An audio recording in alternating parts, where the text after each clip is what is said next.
We distrust politicians, and rightly so. They're all liars. Never forget that most politicians are lawyers by training. Lawyers, as you well know, are trained to lie. That's why America hates lawyers. Most Americans hate lawyers. They know that they're paid liars, and they've been damaged by lawyers in their life. Whether it be civil cases or criminal cases, they know lawyers are not to be trusted. Most lawyers have no morality, no ethics whatsoever.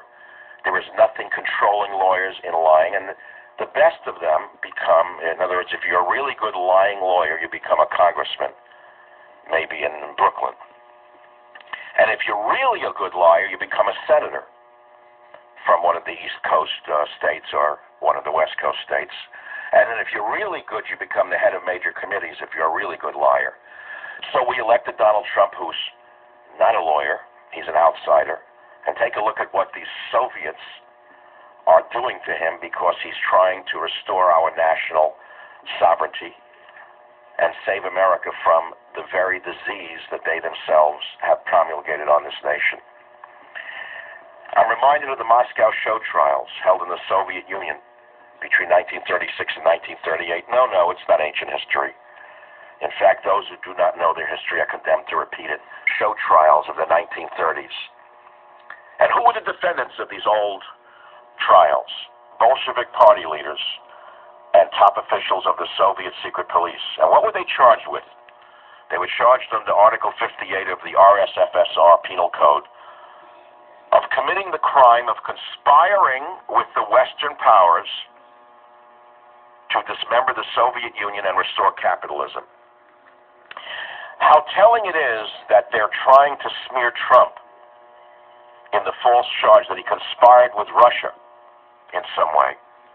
Isn't it embarrassing to all of you educated liberals to see how low your party has fallen after 8 years of that lowlife Barack Obama?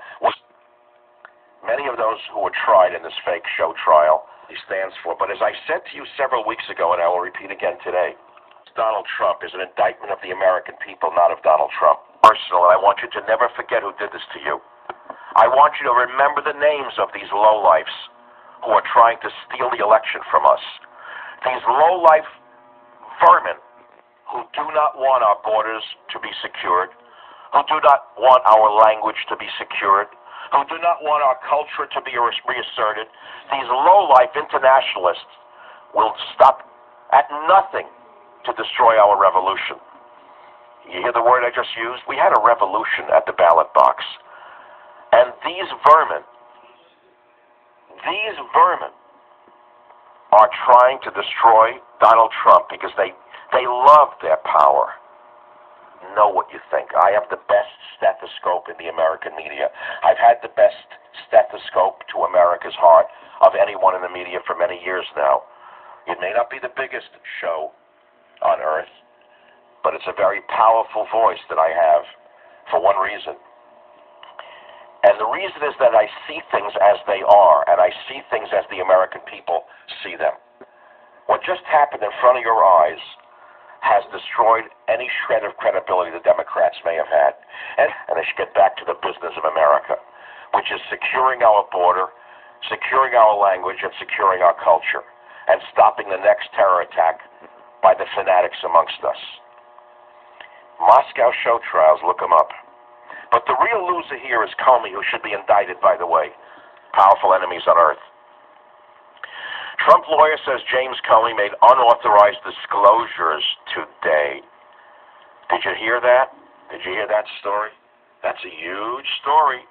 Made unauthorized disclosure today of privileged talks with the president.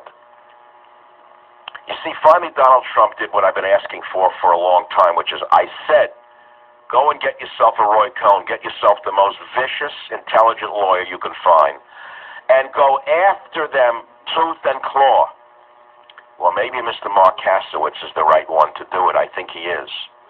Because I think that Kasowitz is going to recommend that Mr. Comey himself be indicted.